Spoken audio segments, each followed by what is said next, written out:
Chinese city, 500 miles from the front.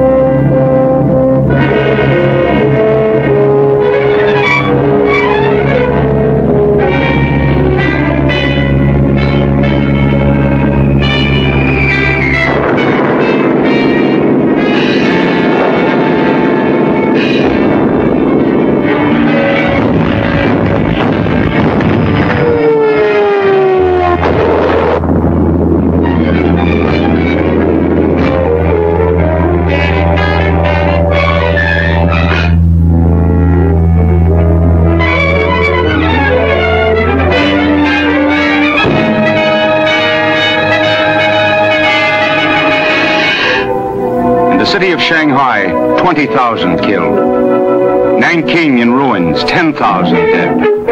Hankow, 15,000. Canton, 20,000. All civilians, not one soldier. 150,000 dead.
Your enemy.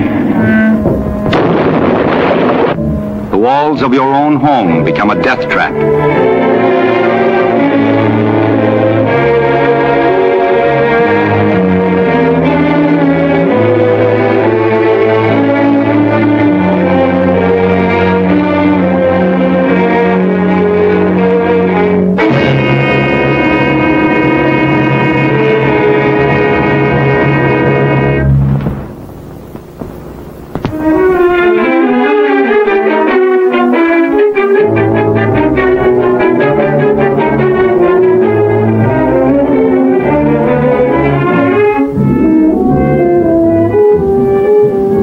the captured cities and moved toward the west.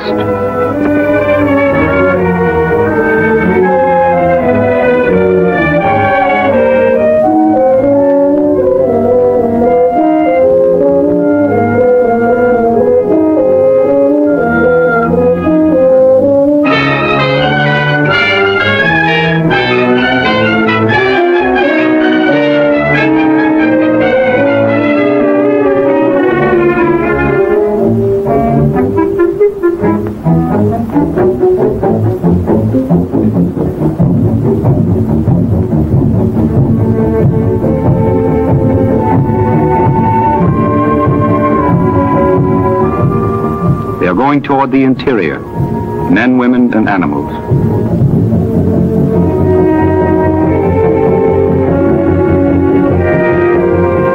Toward the west, toward the old land, the interior of China.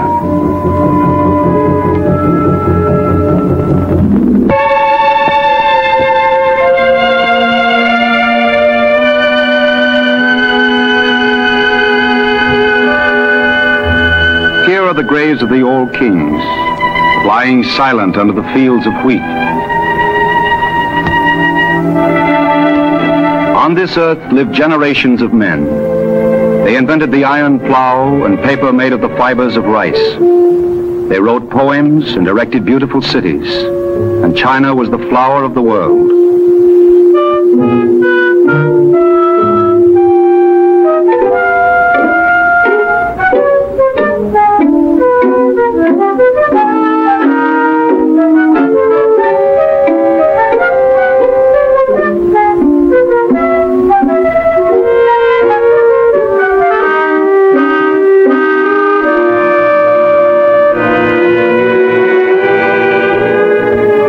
Mountain stone, men carved out lions to stand above the sacred graves. The great lions of China, looking in the four directions of the wind.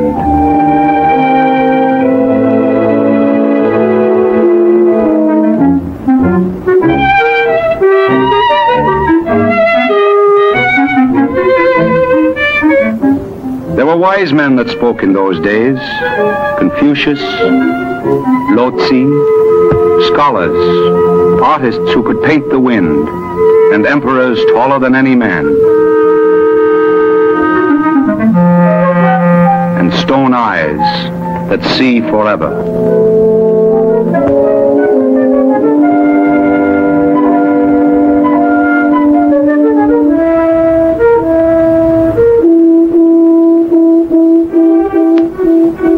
Toward the land of China, there was a single road from the west.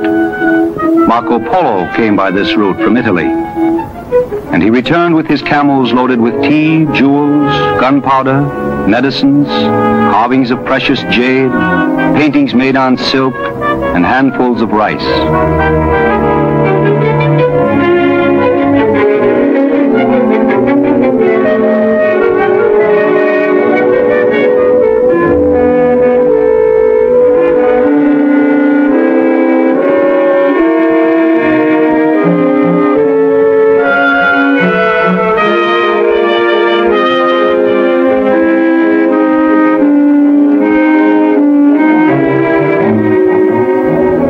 Described the fertile rivers and the towers that he saw in every village, called pagodas, that were built to ward off famine and pestilence and war.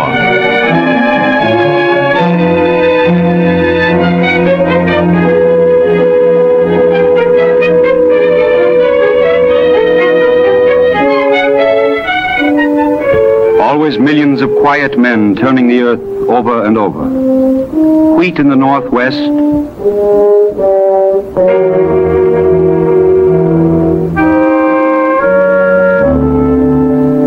rice in the rich waters of the south.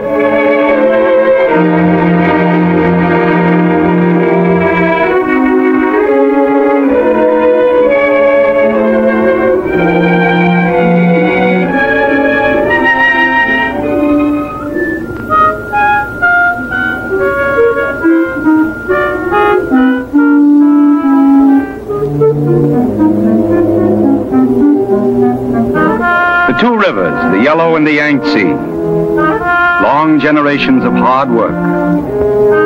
The earth, the wind, and the water. The enormous, the living China.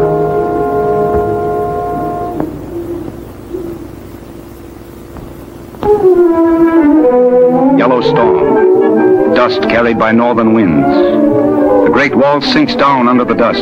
China sinks down. She is robbed by Japan and by the Western powers without resistance.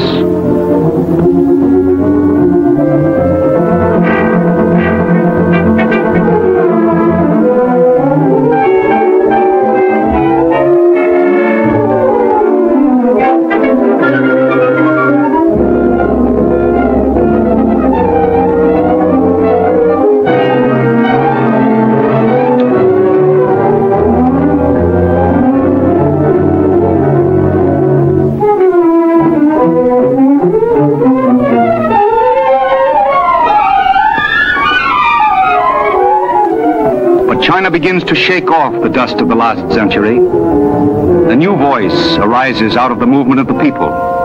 Dr. Sun Yat-sen. In his room at this desk, he worked out the ideas which would regain China's independence and freedom. At his death in 1924, he became a national hero. 1911, Sun Yat-sen explaining his three great principles. He himself realized it would be many years before his ideals found root among the people, years of quarreling and even civil war. The citizens of China began by ending the misrule of an emperor. And then they took another step toward democracy, learning to read. The sign says, "This school is built in the name of Sun Yat-sen."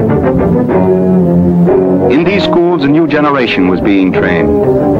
Young China learned to cope with science, medicine, economics.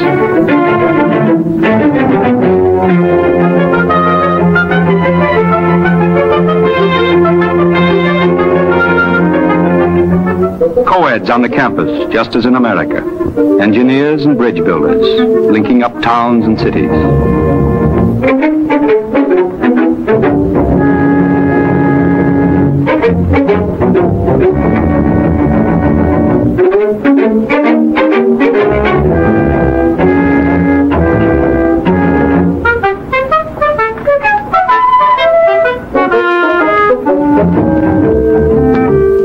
The Western mountains were another hindrance to the development of China.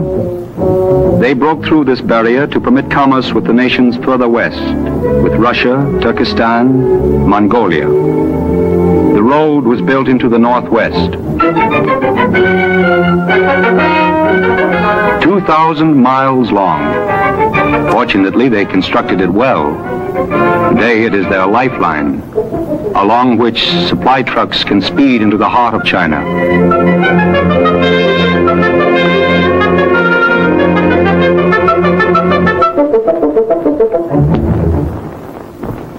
There was a time when there was little need of roads. Each village could support itself from the land which surrounded it.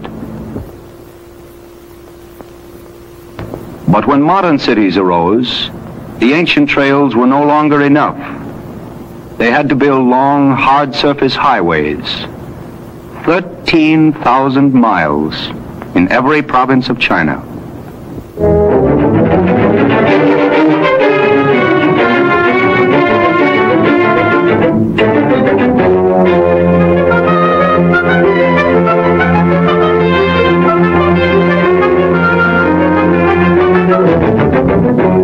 Irrigation is an old Chinese art, for the dry soil of China had always to be softened with water.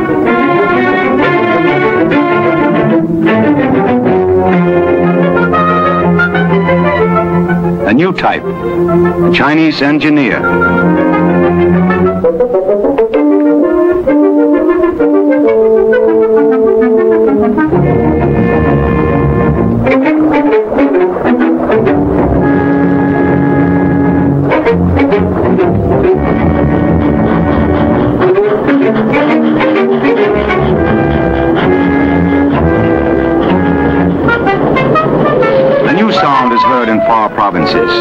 Locomotives rushing through the night. 9,000 miles of steel rails.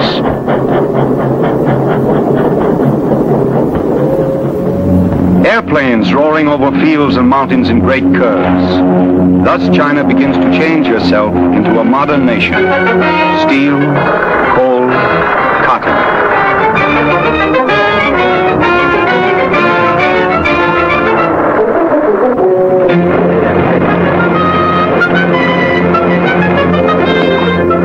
And this growth of independent Chinese industry provoked alarm across the Yellow Sea.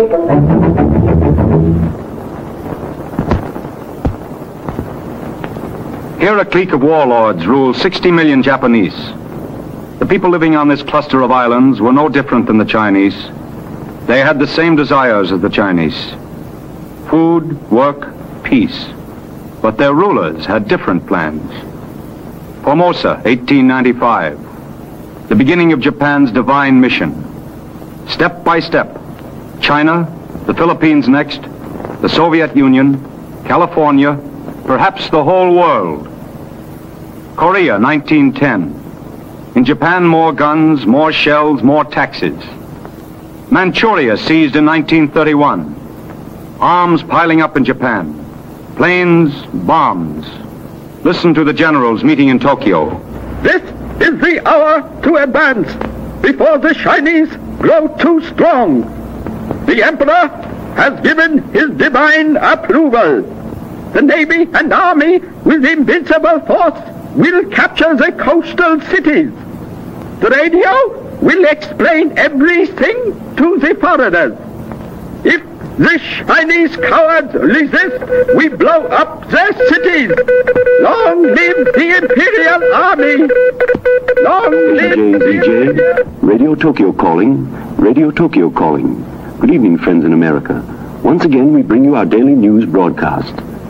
We have received many polite letters from America asking why our divine emperor sends our soldiers and sailors to visit in China.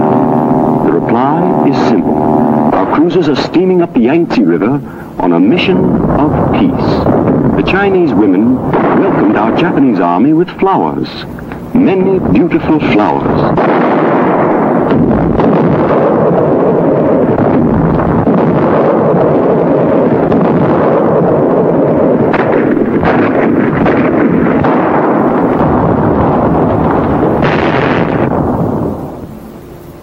No, this isn't Tokyo or some port in Italy or Germany.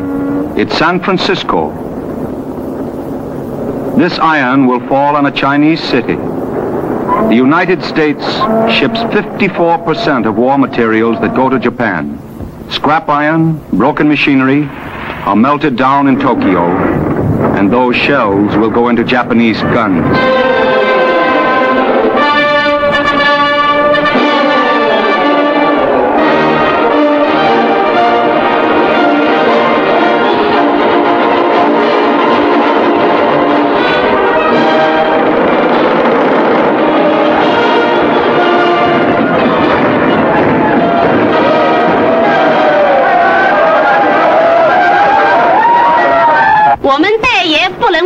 Enough! We Chinese never wanted war. We still want peace. We must learn to resist. The Japanese generals have taken enough. Their warships are on our rivers. They rob our factories, our crops. They kill everyone. Will there never be an end? Yes, it is true. We must endure the years of a hard war. That's why we must forget our old differences. Why should we fight one another? We must defend ourselves against aggression. We must unite. Then we can win. The flag of the Chinese Republic.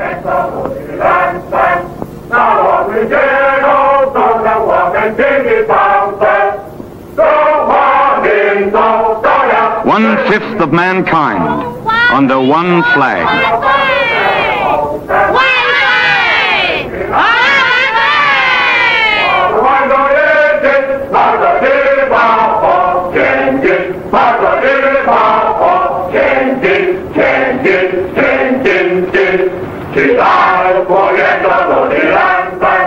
actors leave their theaters and play on the street corners. They instruct the audience how to resist the enemy.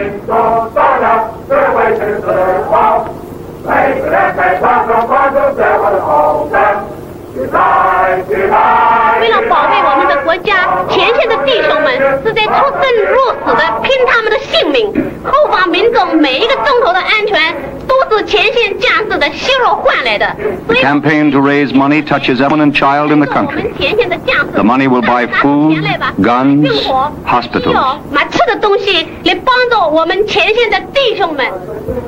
It's a fine thing to have your name written down in this book of contributions. 打倒最后一人来保卫国土，请大家捐钱帮助前线战士，把日本帝国主义打出中国去，建立独立的新中国。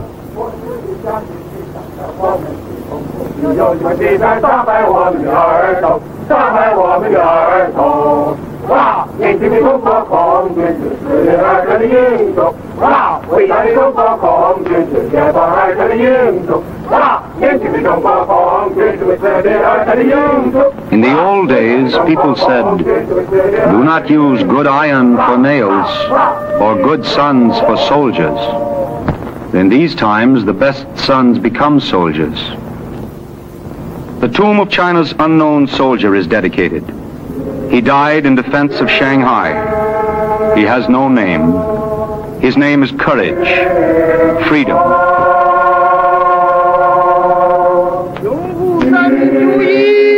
Here is Komayo, famous poet and historian.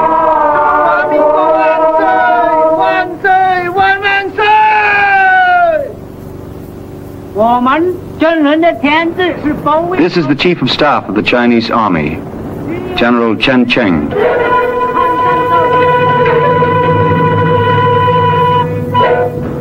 They salute the Washington of their republic, Sun Yat-sen.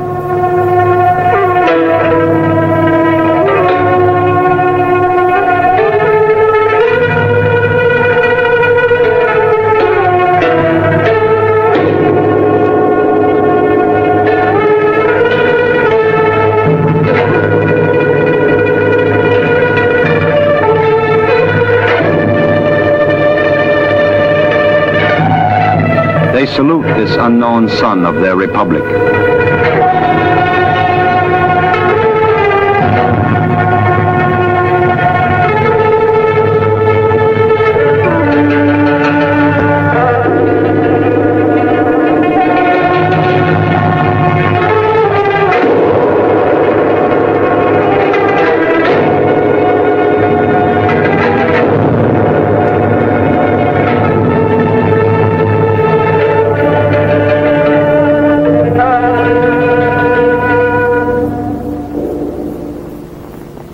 Madam Chiang Kai-shek, the most famous woman in her country. She organizes the women for defense. There's money to be raised, nurses to be trained, refugees to be fed and housed, and this committee must guide thousands of other committees throughout China. 决心尽自己一切的力量来参加祖国的抗战。我们的新的口号是一切的人力物力都贡献给我们的祖国。我以为啊，我们妇女应该做的事情是很多的，譬如捐款呢，援助前线的将士，加紧生产呢，救济难民，救济孤儿等等。诸位有什么意见，请随便发表。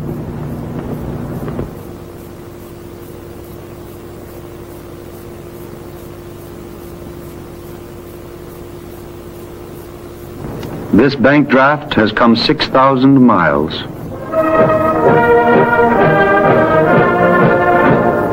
A foreign flag invades New York, but look, money is thrown on the flag. Americans still believe in the rights of the people, in New York or in China. And the flag comes home again, with money to buy rice for the orphans of this tragic war. Months ago, their parents were killed or lost somewhere along the road. There are thousands of such children in China.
Here is the youth, facing a difficult future, marching under the banners of Sun Yat-sen and Chiang Kai-shek. The spirit of the nation is typified by this brave woman, the widow of Dr. Sun Yat-sen.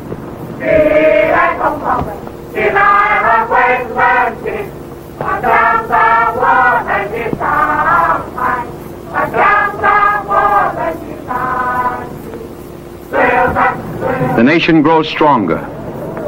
The people see clearly that to defeat Japan, they must not only have the spirit and the will to resist, but also guns and soldiers.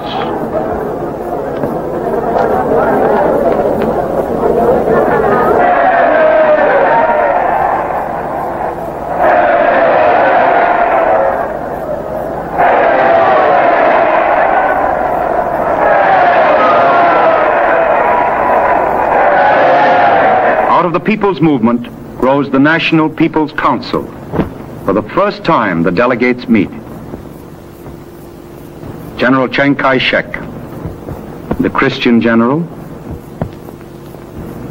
Dr. Kung, Minister of Finance, delegates from the far northwest. Before the meetings, they repeat the three principles of Sun Yat-sen, namely, national independence, freedom and democracy, and the well-being of the people. This People's Council strengthens the government. The Executive Cabinet meets. The Minister of Foreign Affairs reports on the possibility of loans from America and England.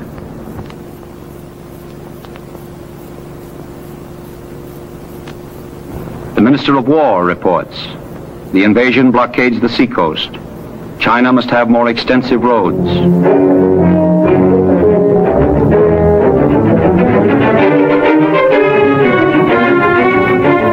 Hard roads need good footwear, and this is manufactured in home industries which are set up in the interior. In this way, the people of the most distant villages are involved in the defense of China.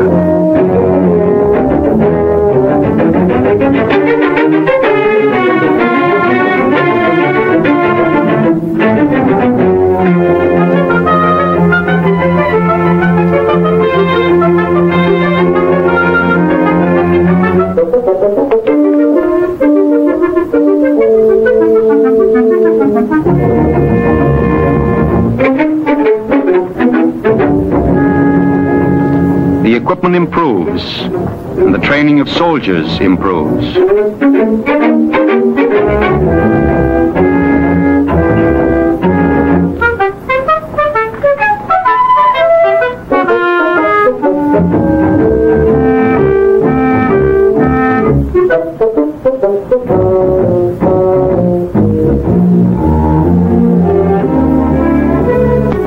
These recruits never saw a map before. Up to now, they knew only their own village. There were fields around it, and that was all.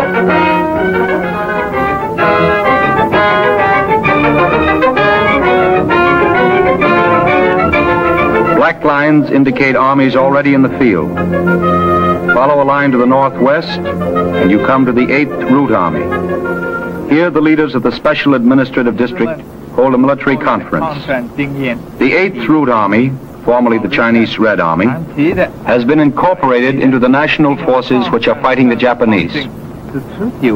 It is especially in this northwest region that they employ the new guerrilla tactics, quick attacks, quick retreats, cutting the enemy's railroads and communication lines, cutting off their supplies, attacking suddenly from the rear. 在于统一团结全民族，力求进步与依靠民众，这样来克服困难，争取胜利。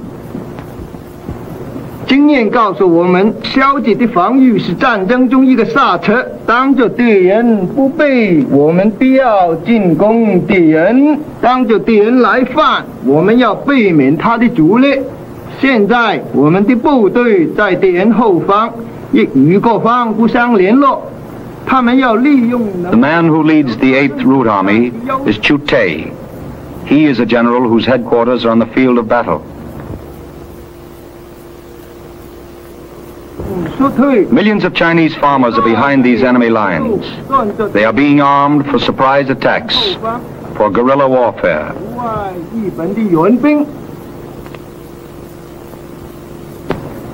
This military post can call on thousands of volunteers from the fields.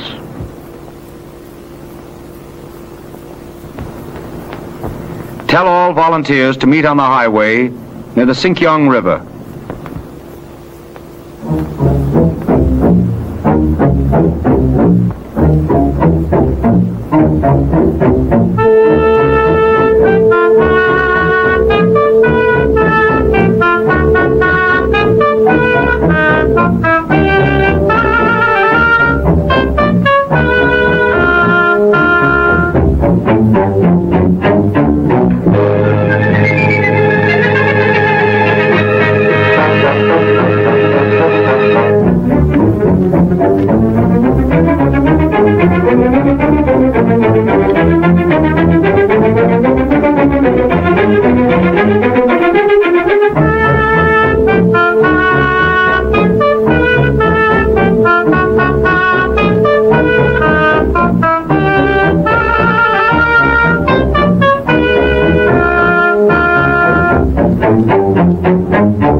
Come in by tens of thousands. Mohammedans, Mongolians, Cantonese. Boys from the rice fields, men from the cold northwest.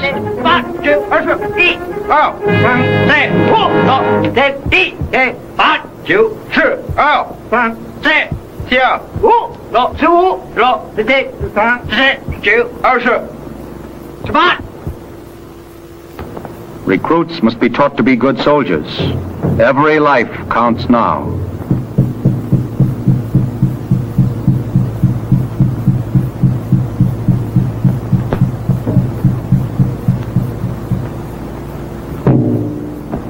The old shadow dance is converted into a setting up exercise.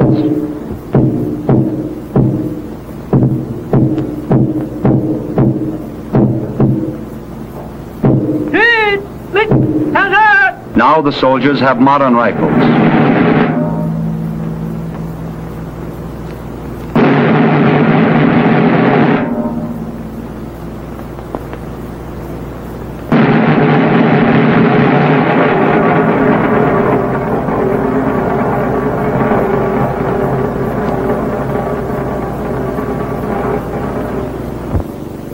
Soldiers must be taught to use these new war machines.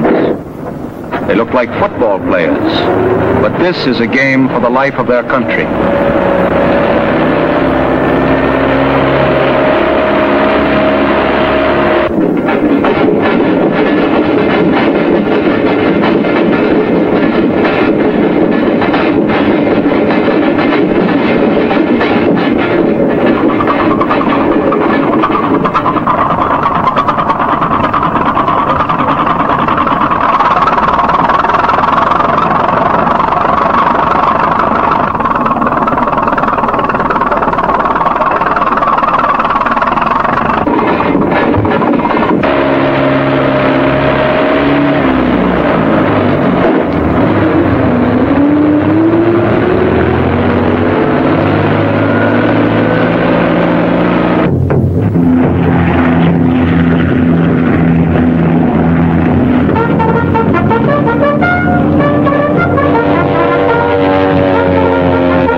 They are fighting for, not for the glory of a little group of warlords, as do the Japanese.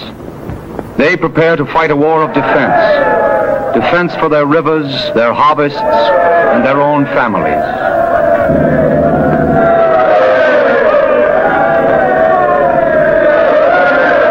China gets back her sky.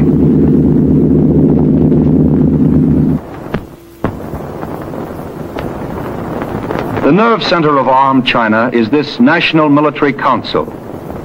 It has placed all the armies in the field under a united command at last. The chief responsibility rests on the Commander-in-Chief, General Chiang Kai-shek. The new strategy of defense is worked out. China will reserve her heavy equipment for decisive blows. Japan wants to win the war with one glorious battle, but China harasses her with 1,000 small engagements, knowing that every Japanese advance brings China closer to its ultimate victory.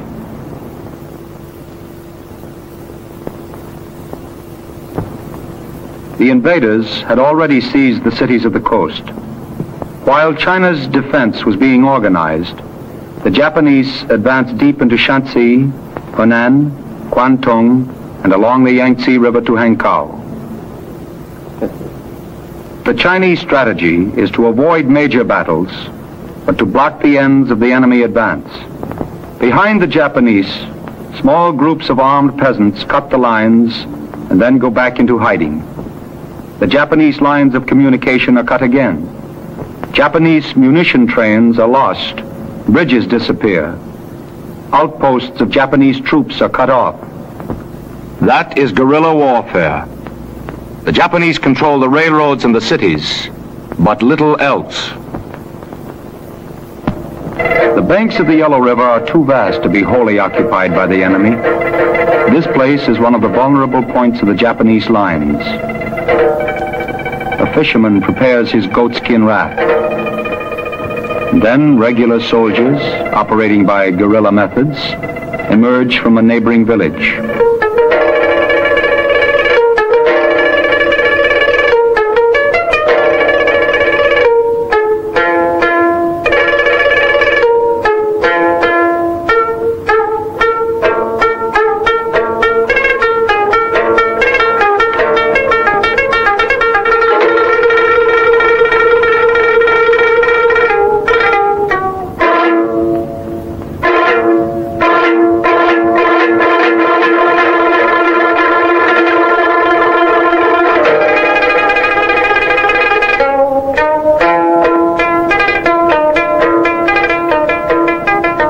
Meanwhile, a critical situation developed around the town of Taichuan.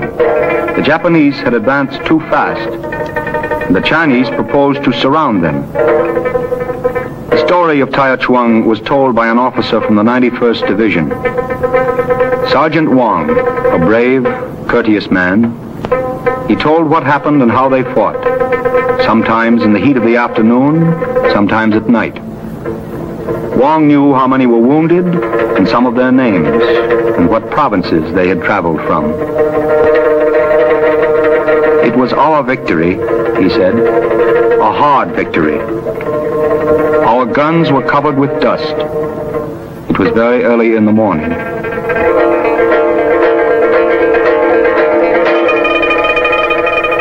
We felt strong. We were going to attack.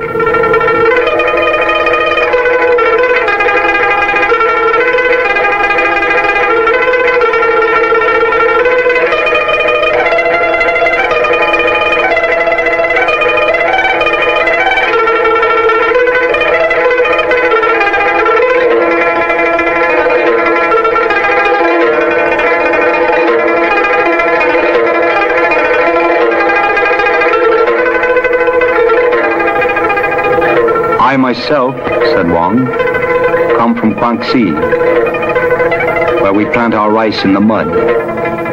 Here in the north, they grow millet. The dust blows everywhere, and the sun is often cold. Yet this is also my country.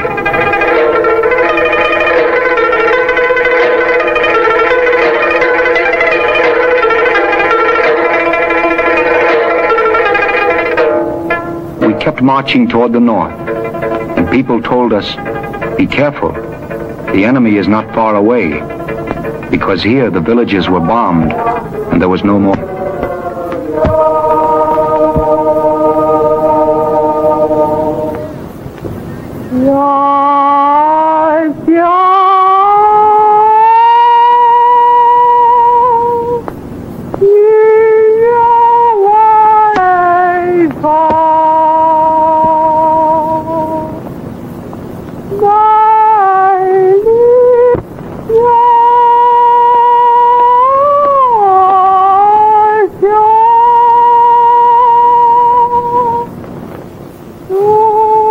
A Japanese captain forced these people to carry ammunition, but then he had to retreat.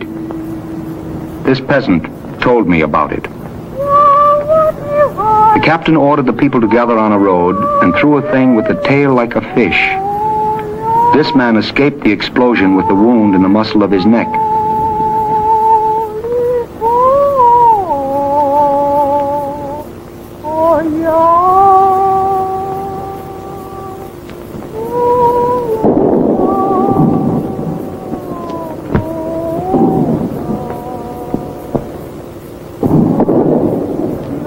After 3 hours, we came to the village of Chisin. We heard that the Japanese were retreating. That was true, for I saw the dead in the village. There was nothing left alive. For they cannot conquer, they kill. That is their custom.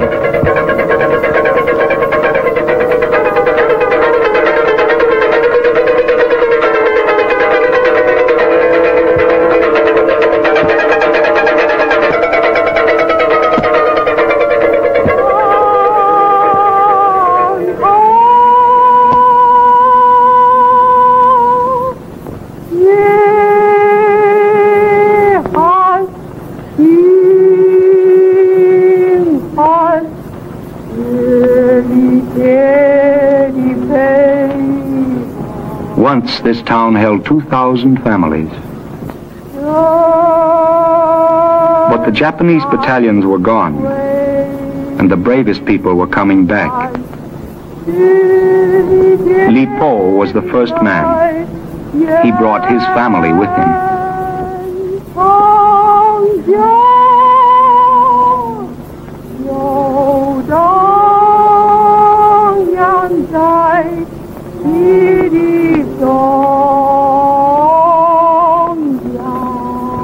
The first thing he did was look for his good stone hammer, but his wife searched for the grinding stones, hoping they were not broken by the bombs.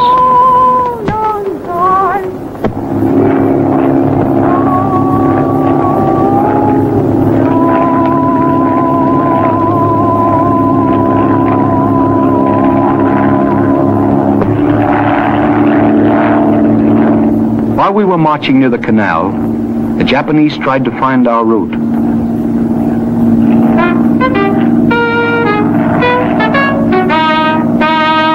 When we lie down, we cast no shadow, and from the sky we're invisible, the same color as the dust.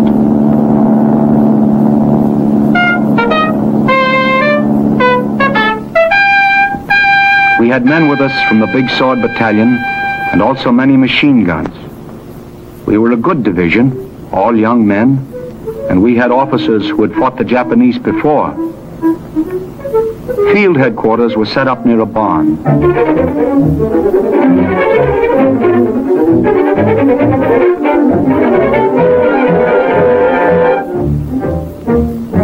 The plan of attack was to pretend to strike at the front, but to hit hardest at the sides.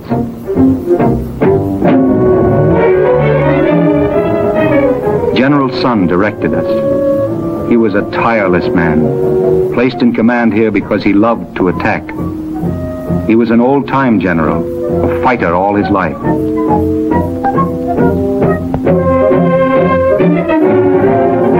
He ordered emplacements of the light artillery.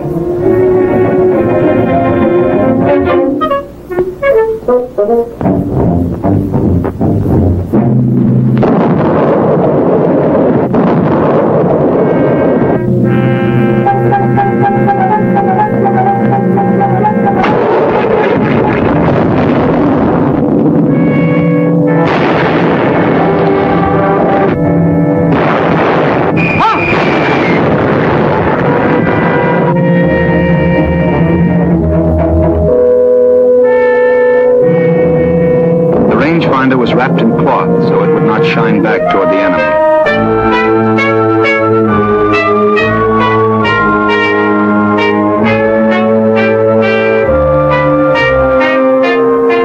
Battery number 7 reporting by field telephone.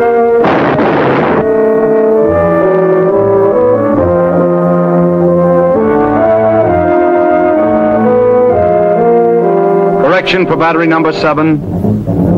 Increase range to 2,000 yards.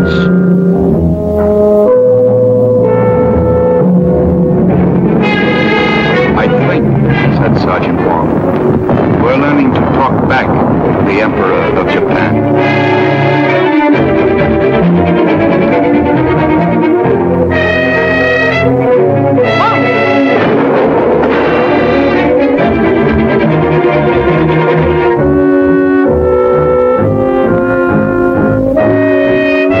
From the north, the wounded were returning. It is 40 miles to the base hospital.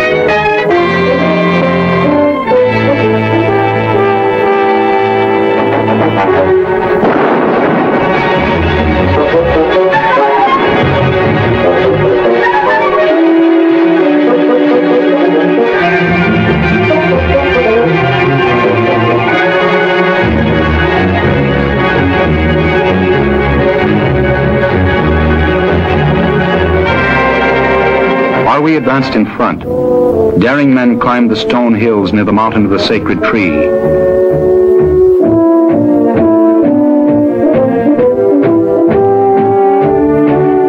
They went around the back of the mountain, and they planned to surprise the Japanese from behind.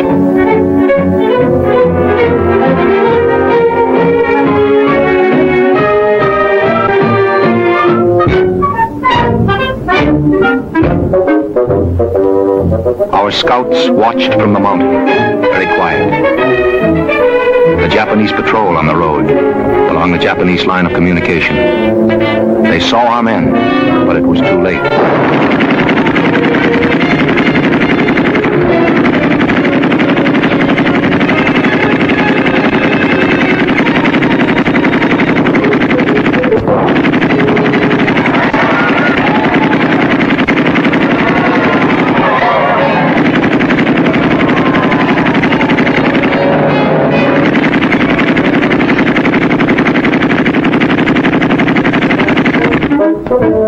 While this was happening, nested on flank. It was left there to protect the enemy retreat.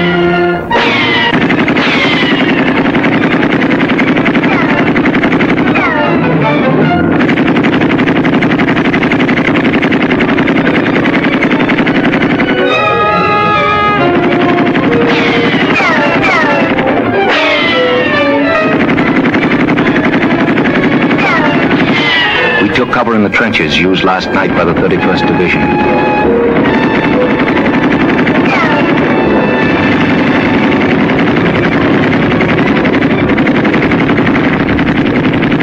A squad of our men blew up the enemy nest.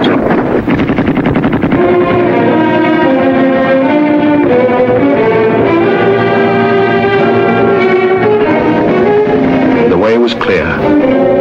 The division in front of us had occupied Taya Shuang during the night. I saw the flag on the walls. We had taken back Taya Shuang. We captured 9 Japanese tanks.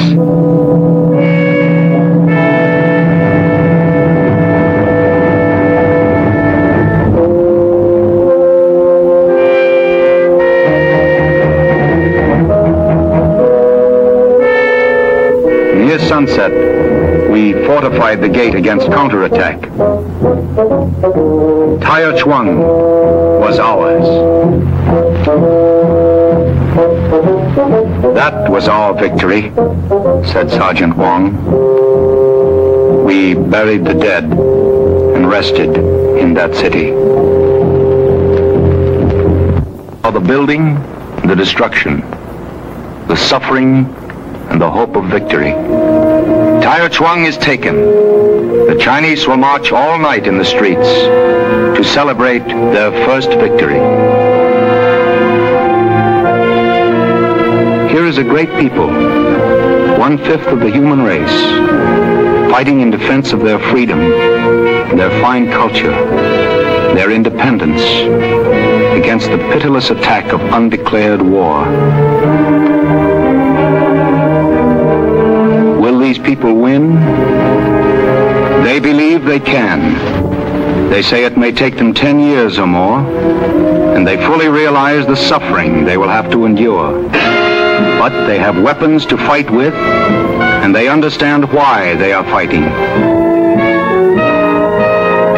And in the end, those are the things that mean victory.